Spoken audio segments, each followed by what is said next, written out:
Konten halo kakak atau halo kakak, kakak spill skincare-nya kakak adalah tren video singkat di TikTok atau Reels yang menampilkan seseorang mendekati orang lain secara acak di tempat umum untuk menanyakan produk kecantikan yang mereka gunakan.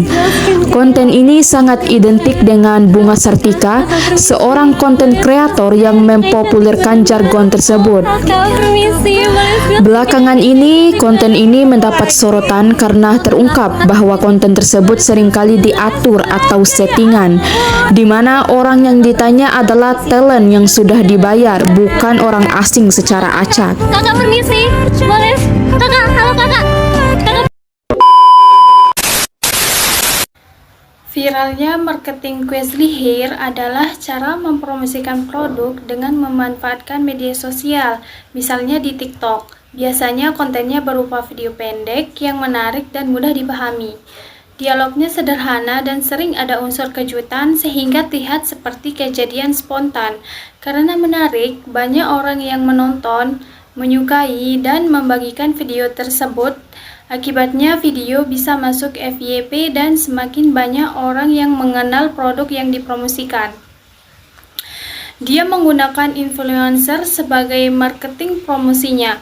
Strategi marketing promosi yang menggunakan bantuan artis atau influencer yang banyak pengikut di media sosial. Ketika seorang influencer menyebutkan atau menggunakan suatu produk, para pengikutnya cenderung percaya dan rekomendasi tersebut.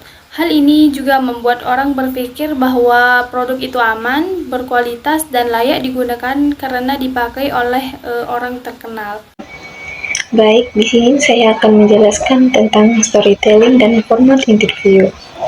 Storytelling dalam pemasaran adalah strategi penyampaian informasi produk melalui cerita atau pengalaman seseorang. Salah satu bentuk storytelling yang sedang digunakan adalah format interview, yaitu konten yang dibuat seperti percakapan antara host dan narasumber, misalnya artis, influencer, atau pengguna produk. Dalam format ini, host akan mengajukan pertanyaan tentang pengalaman menggunakan suatu produk, lalu narasumber menjawab dengan menceritakan pengalamannya. Cara ini membuat promosi terlihat lebih alami dan tidak terasa seperti iklan yang dipaksakan. Contohnya itu, misalnya dalam sebuah video di media sosial atau acara televisi.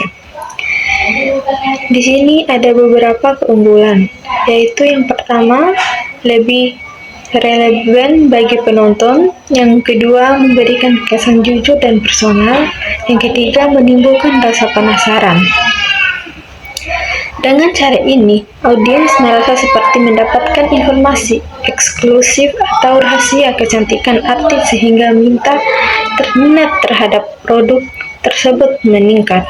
Yang kedua, social proof strategi. Social proof adalah strategi pemasaran yang memanfaatkan pengaruh orang lain untuk meyakinkan konsumen agar percaya terhadap suatu produk. Dalam psikologi, konsumen manusia cenderung mengikuti keputusan atau pilihan orang lain, terutama jika orang tersebut terkenal atau memiliki pengaruh besar. Jika banyak orang menggunakan suatu produk, masyarakat akan menganggap bahwa produk tersebut memiliki kualitas yang baik. Contohnya adalah ketika banyak artis atau influencer di media sosial menggunakan produk skincare tertentu dan membagikan pengalamannya mereka kepada pengikutnya. Selain artis, social proof juga bisa muncul melalui, yaitu yang pertama, testimoni pelanggan, yang kedua, review produk di internet, yang ketiga, rating tinggi di marketplace, yang keempat, rekomendasi dari influencer. Di sini juga ada beberapa dampak dari strategi social proof, yaitu yang pertama, meningkatkan kepercayaan konsumen, yang kedua, meningkatkan minat beli, yang ketiga, meningkatkan populasi produk. Baik, saya Gema akan menjelaskan tentang tipe A/B testing.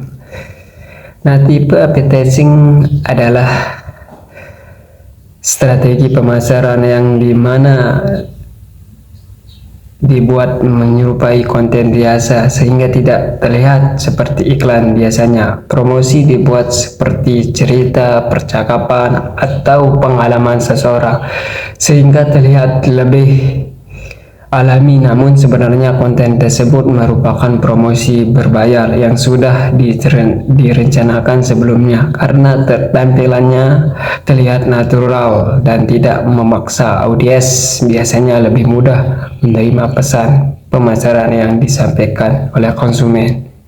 Baik, jadi analisis etika bisnis pada konten Halo Kakak ini, yang pertama itu ada transparansi iklan, di mana dalam etika bisnis promosi itu harus dilakukan secara transparan. Masalahnya di konten Halo Kakak ini, konten itu terlihat lebih spontan, padahal sebagian adalah endorsement berbayar. Terus yang kedua itu ada kejujuran informasi produk, di mana etika bisnis menuntut adanya kejujuran dalam promosi.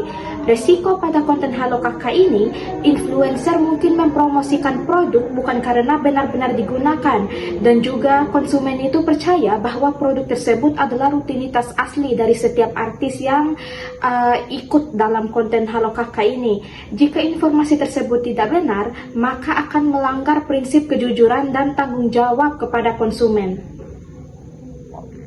3. Manipulasi persepsi konsumen. Jadi manipulasi persepsi konsumen itu adalah konten yang disetting tetapi terlihat spontan dapat dianggap sebagai manipulasi persepsi. Contohnya itu seolah-olah terjadi secara natural padahal aslinya itu sudah direncanakan. Jadi hal ini membuat konsumen tidak menyadari bahwa mereka sedang melihat iklan yang terselubung. Selanjutnya, yang keempat itu tanggung jawab influencer. Jadi, influencer memiliki tanggung jawab moral terhadap pengikutnya. Mereka seharusnya memastikan produk aman, tidak mempromosikan produk berbahaya, dan bersikap transparan terhadap kerja sesama brand. Jadi, jika tidak, dapat merugikan konsumen.